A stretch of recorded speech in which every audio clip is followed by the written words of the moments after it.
योगी कथामृत पहला अध्याय। मेरे माता पिता एवं मेरा बचपन। परम सत्य की खोज और उसके साथ जुड़ा गुरु शिष्य संबंध प्राचीन काल से ही भारतीय संस्कृति की विशेषता रही है। इस खोज के मेरे अपने मार्ग ने मुझे एक भगवत स्वरूप सिद्ध पुरुष के पास पहुंचा दिया, जिनका सुघड़ जीवन युग युगांतर का आदर्श बनने के लिए ही तराशा हुआ था। वे उन महान विभूतियों में से एक थे जो भारत का सच्चा वैभव रहे हैं। ऐसे सिद्ध पुरुषों ने ही हर पीढ़ी में अवतरित होकर अपने देश को प्राचीन मिस्र यानी इजिप्ट एवं बेबीलोन के समान दुर्गति को प्राप्त होने से बचाया है। मुझे याद आता है, मेरे शैशव काल में पिछले जन्म की घटनाओं की स्मृतियां मेरे स्मृति पटल पर उभर रही थीं। तथापि ये स्मृतियां उन घटनाओं के घटित होने के क्रम के अनुसार नहीं थीं। बहुत पहले के एक जन्म की स्पष्ट स्मृतियां मुझ में जागती थीं, जब मैं हिमालय में रहने वाला एक योगी था। अतीत की इन झांकियों ने किसी अज्ञात कड़ी से जुड़कर मुझे भविष्य की भी झलक दिखाई। शिशु अवस्था की असहायता की अवमाननाओं की स्मृति मुझ में अभी भी बनी हुई है। चल फिर पाने में और अपनी भावनाओं को मुक्त रूप से व्यक्त कर पाने में असमर्थ होने के कारण मैं विक्षुब्ध रहता था। अपने शरीर की अक्षमताओं का भान होते ही प्रार्थना की लहरें मेरे भीतर उठने लगती थीं। मेरे व्याकुल भाव अनेक भाषाओं के शब्दों में मेरे मन में व्यक्त होते थे। विविध भाषाओं के आंतरिक संभ्रम के बीच मैं धीरे धीरे अपने लोगों के बंगाली शब्द सुनने का अभ्यस्त होता गया। यह थी शिशु मस्तिष्क की मन बहलाने की सीमा, जिसे बड़े लोग केवल खिलौनों और अंगूठा चूसने तक ही सीमित मानते हैं। इस मानसिक विक्षुब्धता और मेरा साथ न देने वाले शरीर के कारण कई बार मैं झल्लाकर आकुलता से रो पड़ता था। मेरी आकुलता पर परिवार में सबको होने वाला विस्मय मुझे याद है। सुखद स्मृतियां भी अनेक हैं। मेरी मां का दुलार और तुतलाने तथा लड़खड़ा के चलने के मेरे आरंभिक प्रयास। इन आरंभिक सफलताओं को सामान्यतः जल्दी ही भुला दिया जाता है, परंतु फिर भी ये आत्मविश्वास की स्वाभाविक आधारशिलाएं होती हैं। मेरी इन सुदूरगामी स्मृतियों का होना कोई अपूर्व बात नहीं है। अनेक योगियों के विषय में ज्ञात है कि उन्होंने जन्म मृत्यु के नाटकीय अवस्था परिवर्तन में भी अपने आत्मबोध को बनाए रखा। यदि मनुष्य केवल शरीर होता तो निसंशय उसकी मृत्यु के साथ ही उसका अस्तित्व समाप्त हो जाता। किंतु यदि युग युगांतर से सिद्ध महात्माओं ने सत्य प्रतिपादित किया है, तो मानव मूलतः अशरीरी सर्वव्यापी आत्मा है। शैशवावस्था की सुस्पष्ट स्मृतियों का होना विलक्षण तो है, किंतु ऐसी घटनाएं अति दुर्लभ भी नहीं। अनेक देशों में यात्रा करते हुए मैंने अनेक सत्यनिष्ठ स्त्री पुरुषों के मुख से उनकी शैशवावस्था की स्मृतियां सुनी हैं। मेरा जन्म पूर्वोत्तर भारत में हिमालय पर्वत श्रेणी के निकट स्थित गोरखपुर में 5 जनवरी 1893 ईस्वी को हुआ था। वहीं मेरे जीवन के पहले 8 वर्ष व्यतीत हुए थे। हम 8 बच्चे थे, 4 भाई और 4 बहनें। मैं मुकुंदलाल घोष भाइयों में दूसरा और माता पिता की चौथी संतान था। मेरे माता पिता बंगाली क्षत्रिय थे। दोनों ही संत प्रकृति के थे। उनके शांत एवं शालीन दाम्पत्य प्रेम में कभी कोई अनर्थक व्यवहार व्यक्त नहीं हुआ। माता पिता के बीच आपसी सामंजस्य चारों ओर चलने वाले 8 नन्हे जीवों के कोलाहल का शांत केंद्र था। मेरे पिता श्री भगवती चरण घोष स्वभाव से दयालु, गंभीर और कभी कभी कठोर थे। उनसे अत्यंत प्यार करते हुए भी हम बच्चे उनसे आदर युक्त दूरी बनाए रखते थे। वे असाधारण गणितज्ञ और तर्कशास्त्र वेत्ता थे और मुख्यतः अपनी बुद्धि से ही काम लेते थे। किंतु मां तो स्नेह की देवी थी और हमें केवल प्रेम के द्वारा ही सिखाती थी। मां के देहांत के पश्चात पिताजी अपनी आंतरिक कोमलता अधिक स्पष्ट रूप से व्यक्त करने लगे।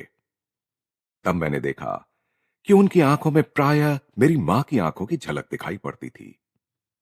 मां के सानिध्य में हम बच्चों का बचपन में ही धर्म ग्रंथों के साथ कटु मधुर परिचय हो गया। अनुशासन की आवश्यकता पड़ने पर मां रामायण और महाभारत से प्रसंगोचित कहानियां हमें सुनाती थीं। ऐसे अवसरों पर डांट और शिक्षा दोनों ही साथ साथ चलते थे। पिताजी के प्रति आदर के प्रतीक स्वरूप कार्यालय से उनके घर आने पर उनका स्वागत करने के लिए शाम में मां हम बच्चों को कपड़े आदि पहनाकर ध्यानपूर्वक तैयार करती थी।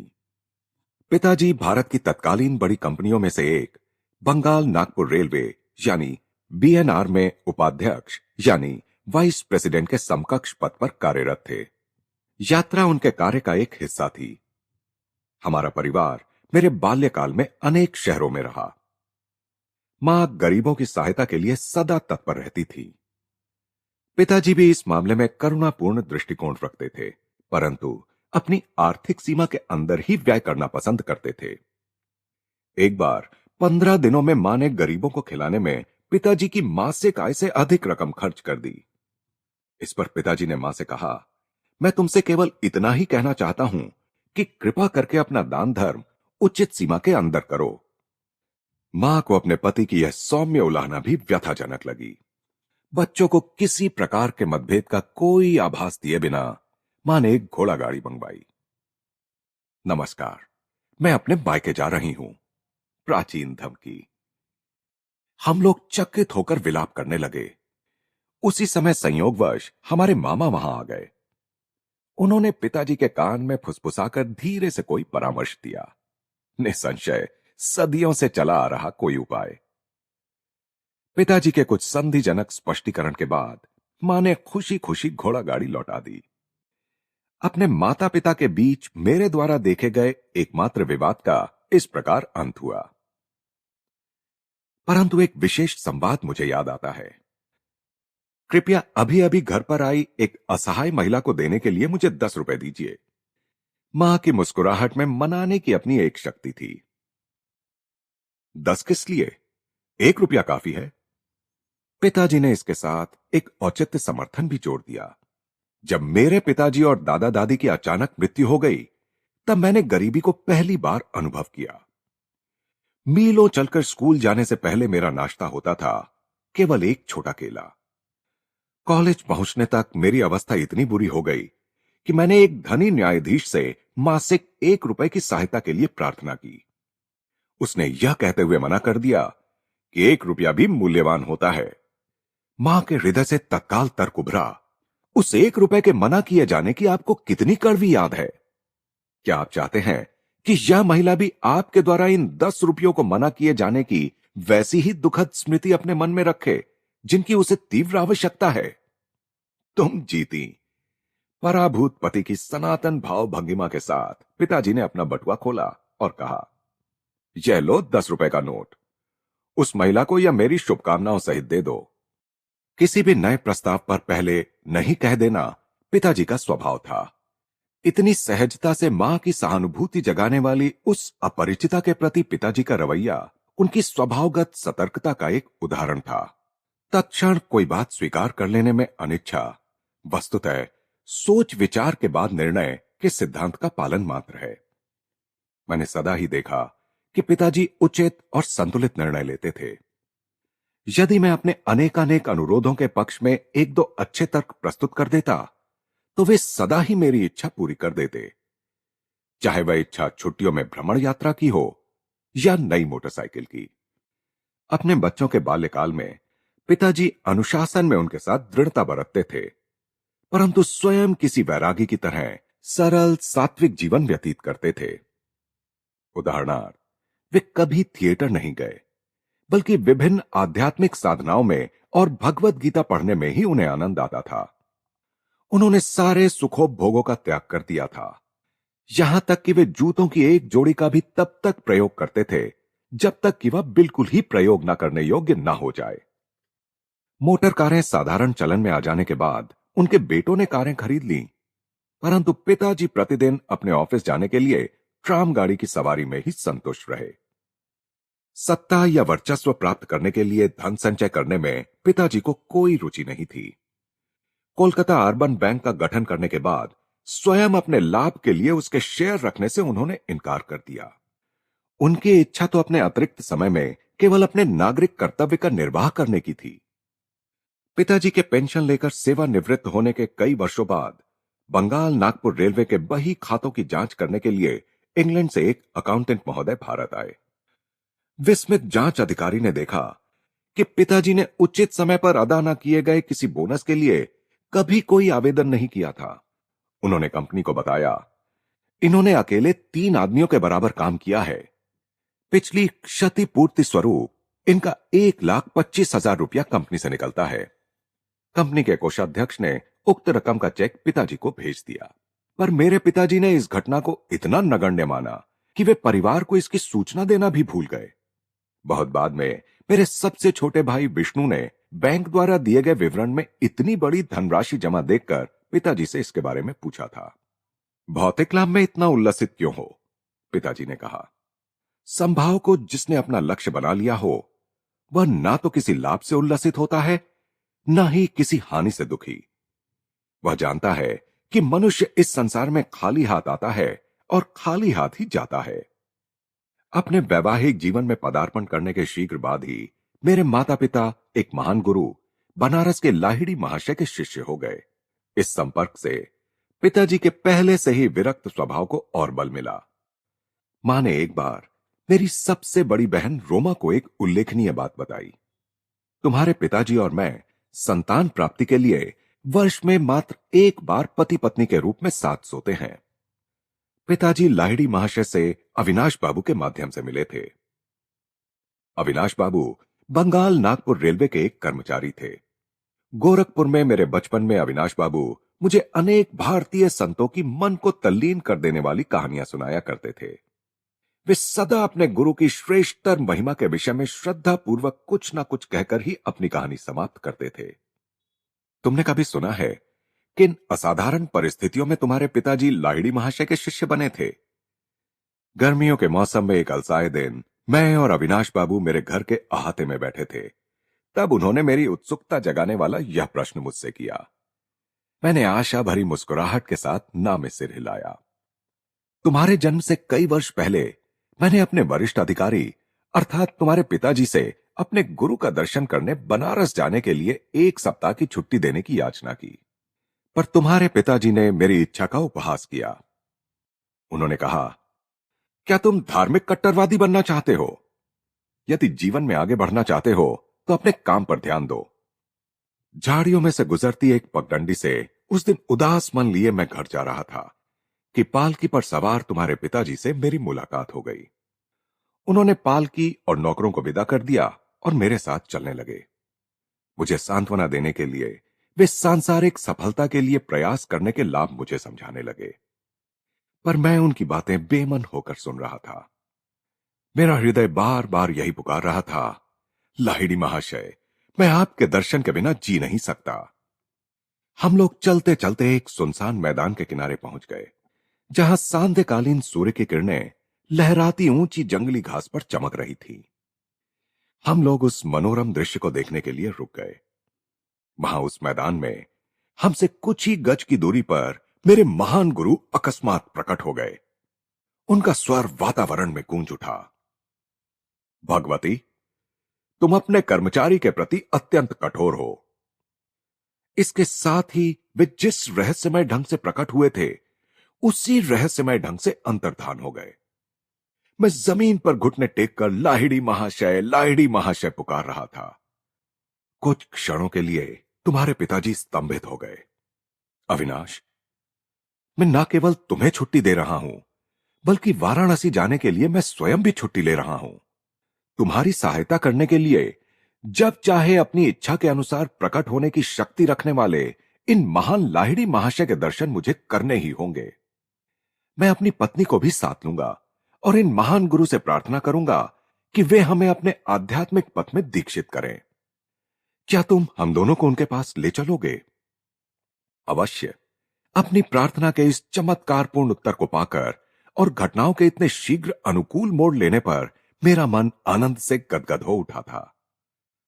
अगले दिन शाम को तुम्हारे माता पिता और मैं रेलगाड़ी से वाराणसी के लिए चल पड़े। अगले दिन हम लोग वहां पहुंचे तो कुछ दूर तक घोड़ागाड़ी से गए और फिर तंग गलियों में से चलते हुए मेरे गुरु के घर पहुंचे। उनका घर आसानी से दिखाई नहीं पड़ता था। उनकी छोटी सी बैठक में प्रवेश करने पर वहां हमेशा की तरह पद्मासन में बैठे हुए गुरुदेव को हमने प्रणाम किया। उन्होंने अपनी हृदय वेदी आंखें झपकाईं और उन्हें तुम्हारे पिताजी पर स्थिर कर दिया। भगवती, तुम अपने कर्मचारी के प्रति अत्यंत कठोर हो। 2 दिन पहले घास भरे मैदान में कहे हुए वही शब्द उन्होंने फिर से दोहराए। फिर उन्होंने आगे कहा, मुझे खुशी है कि तुमने अविनाश को आने की अनुमति दी और साथ में तुम भी अपनी पत्नी को साथ लेकर यहां आ गए। तुम्हारे माता पिता को अत्यंत आनंद हुआ कि गुरुदेव ने उन्हें क्रिया योग की दीक्षा दी। उस पवित्र दर्शन के अविस्मरणीय दिन से ही तुम्हारे पिताजी और मैं गुरु भाई के रिश्ते से घनिष्ठ मित्र रहे हैं। लाहिड़ी महाशय ने तुम्हारे जन्म में विशेष रुचि दिखाई थी। तुम्हारा जीवन निश्चय ही स्वयं उनके जीवन के साथ जुड़ा रहेगा। गुरुदेव का आशीर्वाद कभी निष्फल नहीं होता। मेरे जन्म के थोड़े ही दिन बाद लाहिड़ी महाशय ने इस जगत से प्रस्थान कर लिया। पिताजी का जहां जहां भी स्थानांतरण होता था, वहां वहां लाहिड़ी महाशय की एक सुंदर अलंकृत फ्रेम में सजी हुई फोटो हमारे पूजा घर में देवताओं के चित्रों और मूर्तियों के साथ विराजमान रहती थी। लगभग रोज ही सुबह और शाम को मां और मैं उस पूजा वेदी के सामने ध्यान लगाकर बैठते थे और चंदन से पुष्प अर्पण करते थे। धूप और गुग्गल के साथ साथ अपनी संयुक्त भक्ति द्वारा हम उस ईश्वरत्व की पूजा करते थे जो लाहिड़ी महाशय में पूर्णतः अभिव्यक्त हुआ था। उनकी उस फोटो का मेरे जीवन पर जबरदस्त प्रभाव पड़ा। जैसे जैसे मैं बड़ा होता गया, वैसे वैसे मेरे मन में उस महान गुरु का विचार अधिक दृढ़ होता गया। ध्यान में प्रायः मैं देखता कि उनकी छवि उस छोटे से फ्रेम से बाहर आ गई है और जीवित रूप धारण कर मेरे सामने बैठ गई है। जब मैं उनके ज्योतिर्मय शरीर के चरणों का स्पर्श करने का प्रयास करता, तब वे बदलकर पुनः चित्र बन जाते। जब मैंने बाल्यावस्था से किशोरावस्था में प्रवेश किया, तो देखा कि फ्रेम में जकड़ी लाहिड़ी महाशय की छोटी सी छवि मेरे मन में जीवित ज्ञान प्रदायिनी उपस्थिति बनकर विराजमान हो चुकी है।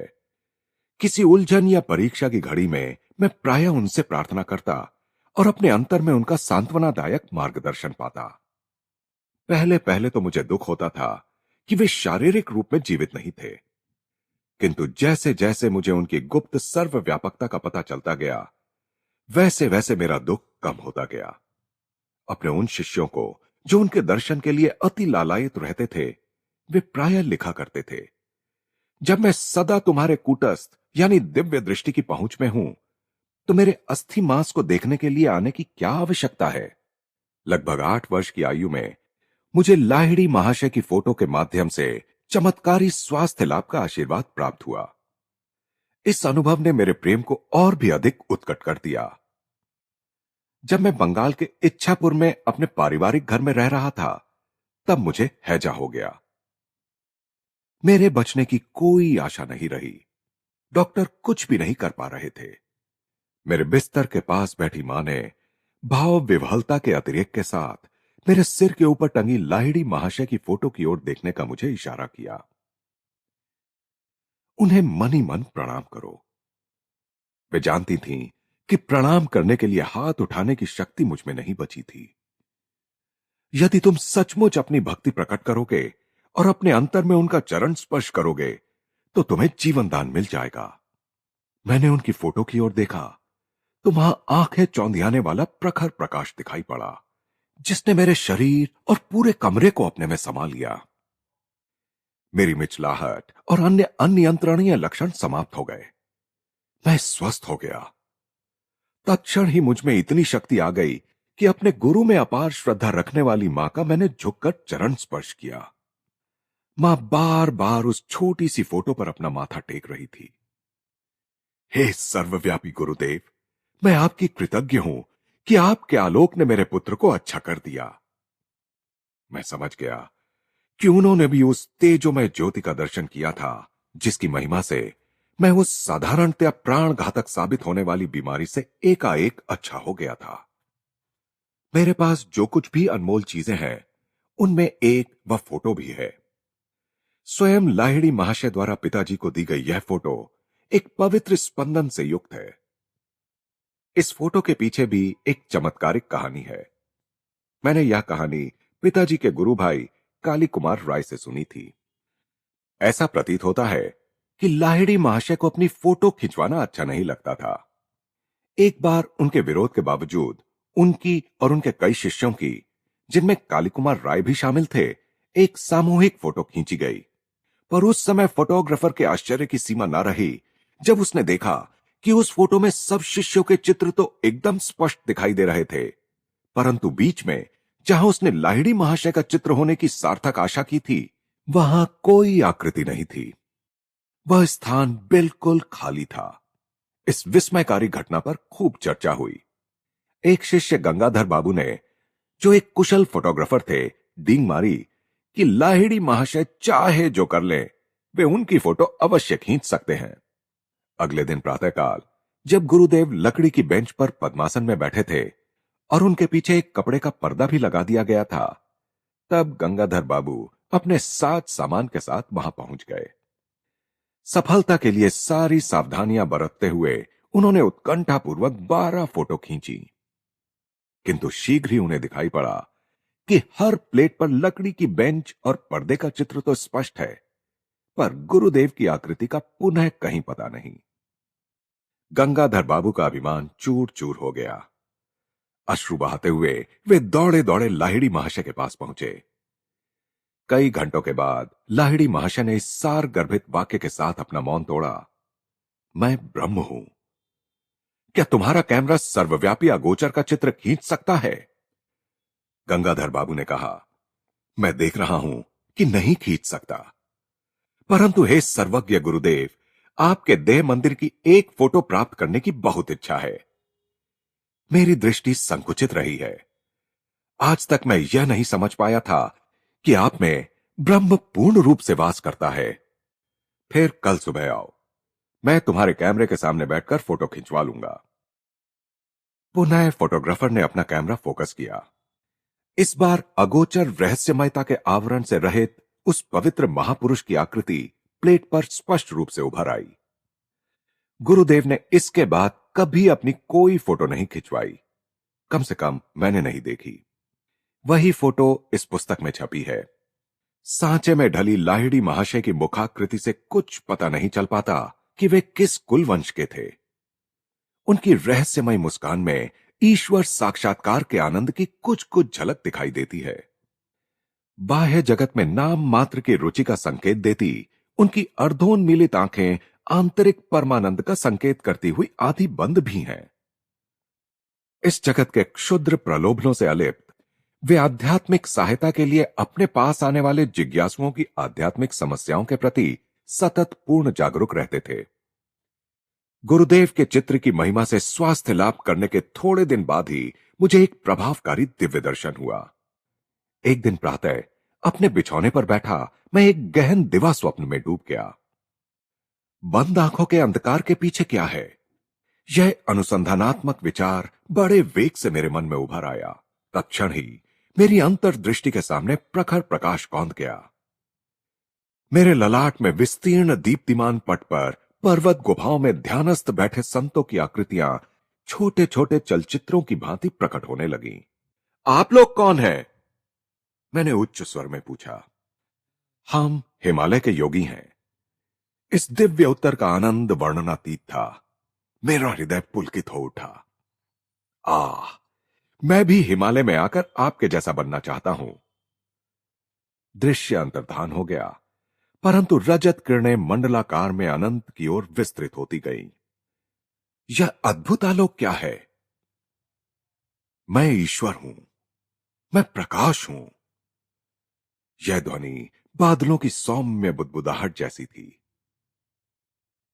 मैं आपके साथ एकाकार होना चाहता हूं। यद्यपि वह ईश्वरीय आनंद क्रमशः क्षीण होता गया, पर उससे मैं ब्रह्म की स्थायी खोज की विरासत प्राप्त करने में सफल हुआ। ईश्वर शाश्वत नित्य नवीन आनंद है। यह स्मृति मेरे हृदय पटल पर इस अनुभव के बाद लंबे समय तक बनी रही। बचपन की एक अन्य स्मृति असाधारण है और उल्लेखनीय भी है, क्योंकि उसका चिन्ह आज भी मेरे हाथ पर है। एक दिन प्रातः समय मैं और मेरी बड़ी बहन उमा अपने गोरखपुर के घर के अहाते में नीम के पेड़ के नीचे बैठे थे। आसपास के तोतों को नीम के पके फल खाते मैं निहार रहा था और बीच में जो समय मिलता उसमें उमा दीदी मुझे बंगाली की पहली पुस्तक पढ़ने में मदद कर रही थीं। उमा दीदी ने अपने पैर पर फोड़ा होने की बात बताई और वो उस पर लगाने के लिए मरहम की एक डिबिया ले आई। मैंने उसमें से थोड़ा मरहम लेकर अपने हाथ पर लगा लिया। तुम निरोग हाथ पर मरहम क्यों लगा रहे हो? बात ऐसी है दीदी, मुझे लग रहा है कि कल मुझे यहां फोड़ा होने वाला है। चल, झूठा कहीं का। दीदी, जब तक तुम कल सुबह क्या होता है यह देख नहीं लेती, तब तक मुझे झूठा नहीं कह सकती। मुझे क्रोध आ गया। उमा पर उसका कोई असर नहीं पड़ा और उसने 3 बार अपने व्यंग्य को दोहराया। एक दृढ़ निश्चय मेरी आवाज में ध्वनित होने लगा जब मैंने धीरे धीरे कहना शुरू किया। मैं अपनी इच्छा शक्ति के बल के साथ कहता हूं कि कल मेरे हाथ पर इसी जगह एक काफी बड़ा फोड़ा निकल आएगा और तुम्हारा फोड़ा सूजकर दुगना हो जाएगा। सुबह मेरे हाथ पर एक बहुत बड़ा फोड़ा निकल आया और उमा का फोड़ा आकार में दुगना हो गया। मेरी बहन चीखती हुई मां के पास भागी। मां, मुकुंद जादू टोना करना सीख गया है। मां ने गंभीर होकर मुझसे कहा कि हानि करने के लिए मैं शब्द शक्ति का प्रयोग कभी ना करूं। मैंने मां का वह उपदेश सदा ही याद रखा है और उसका पालन किया है। मेरे फोड़े का इलाज चीरे से हुआ। डॉक्टर के चीरे से बना चिन्ह आज भी मौजूद है। मेरे दाहिने हाथ पर मनुष्य के शब्द की शक्ति का नित्य स्मरण दिलाता हुआ यह चिन्ह स्मारक के रूप में विद्यमान है। गहरी एकाग्रता के साथ उमा को कहे गए उन साधारण एवं प्रकटतः हानि रहित प्रतीत होने वाले शब्दों में बम के सदृश विस्फोट कर निश्चित परिणाम उत्पन्न करने की, यद्यपि परिणाम हानिकर थे, पर्याप्त शक्ति निहित थी। बाद में मेरी समझ में आया कि किसी के जीवन को संकट से बचाने के लिए वाणी की विस्फोटक स्पंदन शक्ति का सदुपयोग किया जा सकता है और इस प्रकार बिना चिन्ह या कष्ट रहित शल्य चिकित्सा की जा सकती है। हमारा परिवार पंजाब के लाहौर शहर में स्थानांतरित हुआ। वहां मैंने देवी काली के रूप में जगन माता का एक चित्र प्राप्त किया। हमारे घर की बालकनी में इस चित्र का अनौपचारिक मंदिर बना। मेरे मन में अनायास ही यह निश्चित विश्वास पैदा हो गया कि उस पवित्र स्थान पर की गई मेरी किसी भी प्रार्थना को पूर्ति का ताज पहना दिया जाएगा। एक दिन वहां उमा के साथ खड़े होकर मैं 2 लड़कों को 2 घरों की छतों पर पतंग उड़ाते देख रहा था। इन दोनों घरों और हमारे घर के बीच एक बहुत ही संकरी गली थी। तुम आज इतने चुप क्यों हो? उमा ने खेल खेल में मुझे धक्का देकर पूछा। मैं यह सोच रहा हूं कि कितनी अद्भुत बात है कि मैं जो भी मांगता हूं जगन माता मुझे दे देती हैं। मैं समझती हूं वह तुम्हें वे दोनों पतंगे भी दे देंगी, मेरी बहन उपहास की हंसी हंसते हुए बोली। क्यों नहीं? मैंने उन पतंगों को पाने के लिए मौन प्रार्थना शुरू कर दी। भारत में धागों पर मांझा यानी गोंद और शीशे का चूर्ण लगाकर पतंगों का खेल खेला जाता है। प्रत्येक पतंग उड़ाने वाला अपने प्रतिद्वंद्वी की पतंग काटने का प्रयास करता है। कटी हुई पतंग छतों के ऊपर से जाती है, तब उसे पकड़ने में बड़ा मजा आता है। उमा और मैं ऐसी बालकनी में खड़े थे जिसके ऊपर छत थी और दोनों ओर दीवारें भी थीं। इसलिए किसी कटी पतंग का हमारे हाथ आना असंभव प्रतीत होता था, क्योंकि स्वाभाविक तौर पर उसका धागा छत के ऊपर ही लटकता हुआ आगे निकल जाता। गली के उस पार पतंग उड़ाने वालों ने अपना खेल शुरू किया। एक धागा कट गया, तत्क्षण ही पतंग मेरी दिशा में लपकी। अचानक हवा बंद हो जाने के कारण वह पतंग एक क्षण के लिए स्थिर हो गई और इसी बीच उसका धागा सामने वाले घर के ऊपर उगे नागफनी के एक पौधे में उलझ गया। मेरे पकड़ने के लिए एक पूरा फंदा बन गया। मैंने यह पुरस्कार उमा को सौंप दिया। यह तो केवल एक असाधारण संयोग था, न कि तुम्हारी प्रार्थना का उत्तर। यदि वह दूसरी पतंग भी तुम्हारे पास आ जाए तो मैं मानूंगी। दीदी की काली आंखों से उनके शब्दों की अपेक्षा कहीं अधिक विस्मय प्रकट हो रहा था। मैंने तीव्रता से अपनी प्रार्थनाएं जारी रखीं। उस दूसरे पतंग उड़ाने वाले के जोर से झटका मारने के कारण उसका धागा भी टूट गया। हवा में नाचती हुई पतंग मेरी ओर आने लगी। मेरे सहायक नागफनी के पौधे ने फिर से धागे को उलझाकर आवश्यक फंदा बना दिया ताकि मैं उसे पकड़ सकूं। मैंने अपना यह दूसरा पुरस्कार भी उमा को भेंट कर दिया। सचमुच जगन माता तुम्हारी प्रार्थना सुनती हैं। यह सब मेरे लिए विलक्षण है। दीदी भयभीत मृगशावक की भांति भाग गई।